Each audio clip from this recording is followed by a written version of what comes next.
வணக்கம். நான் டாக்டர் கன்னிராஜ், எலும்பு மூட்டு அறுவை சிகிச்சை நிபுணர். இன்னைக்கு நம்ம கழுத்து வலியை பற்றி பார்க்க போகிறோம். இப்போது நீங்கள் ஒரு 100 பேரை எடுத்துட்டிங்கன்னா அதில் 80% பேர் அட் ஒரு பாயிண்ட் ஆஃப் த டைம் அவங்க கழுத்து வலியால் அவதிப்பட்டிருப்பாங்க. கழுத்து வலிங்கிறது ரொம்ப ரொம்ப ஒரு காமனான ஒரு பிரச்சனை. இப்போது இந்த கழுத்து வலி ஏன் வருது, இது வராமல் எப்படி தடுத்துக்கலாம், கழுத்து வலி இருக்கிறவங்களுக்கு இந்த வலிக்கு என்ன தீர்வு அப்படிங்கிறத நம்ம இந்த வீடியோவில் பார்க்கலாம்.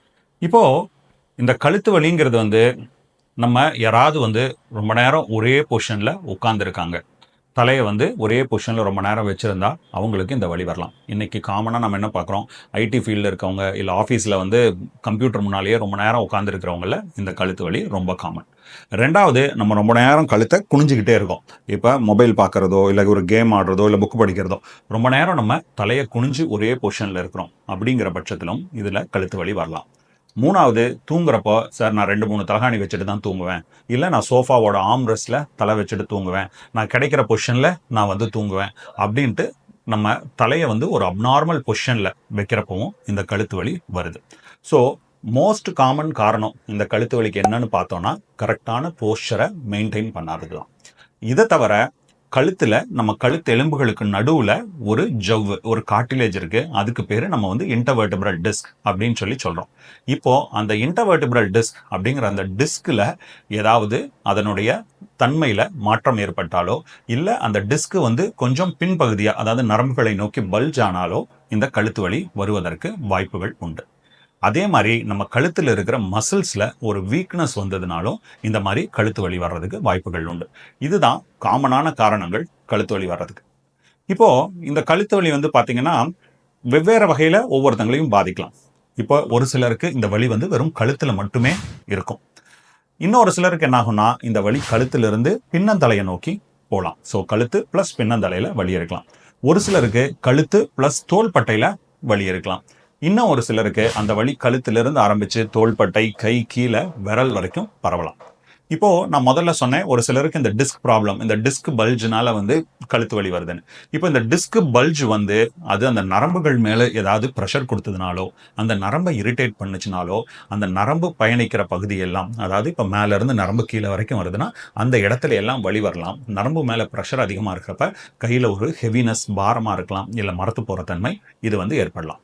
ஸோ கழுத்து வலி கழுத்தில் மட்டும் இருக்கணும்னு அவசியம் இல்லை. கழுத்திலிருந்து தலைக்கு போகலாம், கழுத்திலிருந்து தோள்பட்டைக்கு வரலாம், கழுத்திலிருந்து என்டையர் கைக்கு விரல் வரைக்கும் வரலாம். ஒரு சில டைம் இந்த மரத்து போகிறது, பாரமாக இருக்கிறது, அந்த மாதிரியான நர்வ் ரிலேட்டட் சிம்டம்ஸையும் ஏற்படுத்த முடியும். சரிங்களா? இப்போது இந்த கழுத்து வலி இருக்கிறவங்க என்ன பண்ணணும்? இப்போது உங்கள் கழுத்து வலி கைக்கு பரவுது, இல்லை கையில் மரத்து போன மாதிரி இருக்குது, இல்லை பாரமாக இருக்குது அப்படின்னு சொன்னால் கண்டிப்பாக நீங்கள் ஒரு மருத்துவரை அணுகி உங்களை பரிசோதனை பண்ணிக்கிறது ரொம்ப ரொம்ப அவசியம். ஏன்னா இப்போ நரம்புகள் மேலே ஏதாவது அழுத்தம் இருக்குது, இல்லை நரம்புகளில் அந்த டிஸ்க் பல்ஜ் இல்லை வேறு ஏதாவது ஒரு ப்ரெஷர்னால அந்த நரம்பினுடைய சிம்டம்ஸ் வருது அப்படின்னா அந்த பாதிப்பு எந்த அளவுக்கு இருக்குது அப்படிங்கிறது ஒரு மருத்துவர்கிட்ட செக் பண்ணிக்க வேண்டியது ரொம்ப ரொம்ப அவசியம். இப்போது எனக்கு இந்த கழுத்து வலி அப்பப்போ வருது, போயிடுது, ஒரு பார்த்தா 2-3 மாதம் வலியே இல்லை, ஆனால் திருக்கப்புறம் திடீர்னு பார்த்தா ஒரு 4-5 நாளைக்கு கஷ்டப்படுத்துது, 2-3 வாரத்துக்கு கஷ்டப்படுத்துதுங்கிறவங்க என்ன பண்ணணும் அப்படின்னா, ஃபஸ்ட்டு உங்கள் போஸ்டரை நீங்கள் கான்சென்ட்ரேட் பண்ணணும். ஸோ இப்போ என்ன பண்ணணும் போஸ்டரை கான்சென்ட்ரேட் பண்ணுறதுக்கு அப்படின்னு சொன்னால், நீங்கள் நார்மலாக வேலை செய்கிறப்போ உங்கள் கழுத்து நேராக இருக்கணும். ஒரு 10 to 15 degrees down, 10 to 15 degrees up, okay. ரொம்ப நேரம் இப்படியே குனிஞ்சிக்கிட்டே இருக்கிறது பண்ணக்கூடாது. இப்போது சார் நான் சிஸ்டம் முன்னாலேயே உட்காந்துருக்கேன், என்னால் அவாய்ட் பண்ண முடியல அப்படின்னு சொல்கிறவங்க என்ன பண்ணணும் அப்படின்னா, இப்போது நீங்கள் லேப்டாப் யூஸ் பண்ணுறீங்கன்னா லேப்டாப் ஸ்க்ரீன் உங்கள் டேபிளில் பார்க்குறப்ப அது தானாக கீழே வந்துடுது. அப்போ என்ன ஆகுது, உங்கள் தலை ரொம்ப குனிகிற மாதிரி ஆகிடுது. ஸோ இப்போ லேப்டாப் யூஸ் பண்ணுறீங்கன்னா லேப்டாப்புக்கு கீழே ஏதாவது ஒரு ஸ்டாண்டோ இல்லை கொஞ்சம் அதை உயரமாக வச்சுக்கிறதுக்கு ஏதோ ஒரு அரேஞ்ச்மெண்ட்டோ நீங்கள் பண்ணிட்டீங்கன்னா உங்கள் தலை ரொம்ப குனியாமல் நீங்கள் அவாய்ட் பண்ணிக்கலாம். ரெண்டாவது, இப்போ நீங்கள் டெஸ்க்டாப் மானிட்டர் யூஸ் பண்ணுறீங்கன்னா மானிட்டர் உங்ககிட்ட இருந்து கொஞ்சம் தள்ளி வச்சுக்கிட்டீங்க அப்படின்னா உங்கள் தலை குனிகிறது குறைஞ்சிடும். இப்போ நீங்கள் ரொம்ப பக்கத்தில் இருந்ததுன்னா நீங்கள் ரொம்ப இப்படி குனிஞ்சிட்டு இருப்பீங்க. அதே மானிட்டர் தள்ளி இருந்தது அப்படின்னு சொன்னால் நீங்கள் எவ்வளவு குனிகிறீங்க அப்படிங்கிறது குறைஞ்சிடும். ஸோ உங்கள் போஸ்டரை கரெக்ட் பண்ணுறதுக்காக லேப்டாப் யூஸ் பண்ணுறீங்கன்னா லேப்டாப்பை கொஞ்சம் உயரமாக வச்சுக்கோங்க, டெஸ்க்டாப் மானிட்டர்னால் அதை கொஞ்சம் தள்ளி வச்சுக்கோங்க. அடுத்து இந்த எர்கனாமிக்ஸ்ன்னு சொல்கிறோம், நம்ம உட்கார்ந்து எப்படி வேலை செய்கிறோம் அப்படிங்கிறதுல ஒரு சில மாற்றங்கள் கொண்டு வரணும். இப்போ என்ன பண்ணணும்னா, உங்கள் டேபிளும் உங்கள் சேரோட ஆர்ம் ரெஸ்ட்டும் சேம் ஹைட்டில் இருக்கிற மாதிரி நீங்கள் பார்த்துக்கணும். இப்போது டேபிளை விட சேர் ரொம்ப கீழேயும் இருக்கக்கூடாது, ரொம்ப மேலேயும் இருக்கக்கூடாது.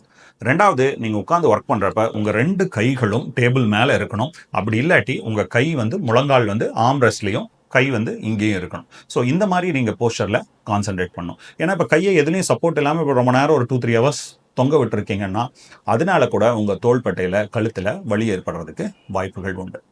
ரெண்டாவது, நம்ம படுக்கிறப்போ எப்படி போஸ்டர் இருக்கும் அப்படிங்கிறது முக்கியம்.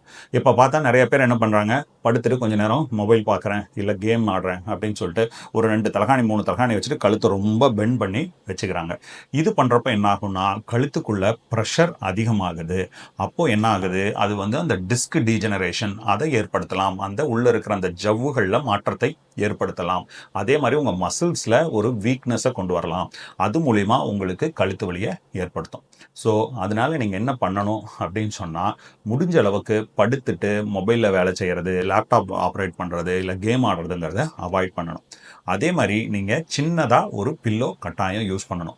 இப்போ நிறைய பேர் எங்கிட்ட சொல்கிறாங்க, சார் நான் பில்லோவே யூஸ் பண்ணுறது இல்லை அப்படின்னா, பில்லோ யூஸ் பண்ணாமல் இருக்கிறது உங்கள் கழுத்து வலிக்கு ஹெல்ப் பண்ணாது. இப்போ நார்மலாக பார்த்தீங்கன்னா நம்ம உடம்பு, அதாவது நம்ம நேராக படுக்கிறப்போ நம்ம முதுகுக்கும் தலையோட பின்பகுதிக்கும் இடையில ஒரு சின்ன ஒரு கேப் இருக்குது. அந்த கேப்பை சப்போர்ட் பண்ணுற அளவுக்கு நம்மளுக்கு ஒரு பில்லோ யூஸ் பண்ணுறது தான் ஐடியல். சின்ன பில்லோ யூஸ் பண்ணணும், ரொம்ப பெரிய பில்லோ யூஸ் பண்ணக்கூடாது, ரொம்பவும் தலையை குனிஞ்சு பெண்ட் பண்ணிட்டு இருக்கக்கூடாது. இது போஸ்டரில் கான்சென்ட்ரேட் பண்ணுறது. சரி, இப்போ எனக்கு நிறையா வலி இருக்குது, இந்த வலி போகிறதுக்கு என்ன பண்ணணும் அப்படின்னு சொன்னால், இப்போது நிறையா நேரம் திடீர்னு ஃபஸ்ட்டு டைம் எனக்கு கழுத்து வலி வருது, ரொம்ப சிவியராக கழுத்தில் மட்டும் வலி இருக்கிறாங்கப்ப நீங்கள் மருத்துவர்கிட்ட போனீங்கன்னா அவங்க வந்து உங்களுக்கு ஒரு வலி மாத்திரை, ஆன்டி இன்ஃப்ளமேட்டரி ஒரு ஃபியூ டேஸுக்கு கொடுப்பாங்க. ஒரு 3 to 5 டேஸுக்கு இந்த வலி மாத்திரை கொடுப்பாங்க. எதுக்காகனா, உங்கள் அந்த கழுத்தில் இருக்கிற அந்த அக்யூட் வலியை போக்குறதுக்காக. நம்பர் 2வது, நீங்கள் வீட்லேயே சுடுதண்ணி ஒத்தனம் கொடுத்துக்கலாம். இந்த ஹாட் வாட்டர் பேக் வரும் இல்லையா, அதில் சுடுதண்ணி நிரப்பிட்டு நம்ம கழுத்தில் லேசாக நகர்த்தி வச்சோம்னா அது வந்து அந்த மசில்ஸுக்கு ஒரு ரிலாக்ஸேஷன் கொடுத்து அந்த மசில்ஸ் வந்து லூசன் அப் ஆகிறது மூலிமா வலி நிவாரணம் கிடைக்கும். சரிங்களா?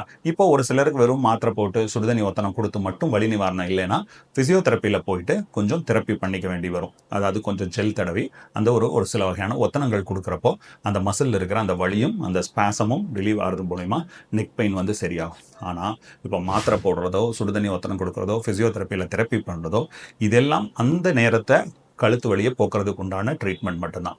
பட் இந்த பெயின் திரும்ப திரும்ப வராமல் இருக்கிறதுக்கு, அது மூலிமா எதுவும் பாதிப்புகள் வராமல் இருக்கணும்னா ரொம்ப ரொம்ப முக்கியமான விஷயம் என்ன, நம்ம போஸ்டரில் கான்சென்ட்ரேட் பண்ணணும். அது இல்லாமல் ரெகுலராக கழுத்துக்கும் தோள்பட்டை மசில்ஸுக்கும் நம்ம ரெகுலராக எக்ஸசைஸ் செஞ்சோம்னாலே இந்த கழுத்து வலி வந்து திரும்ப திரும்ப வராமல் அதனால் ஏற்படக்கூடிய பாதிப்புகள்லேருந்து நம்ம விடுபட முடியும்.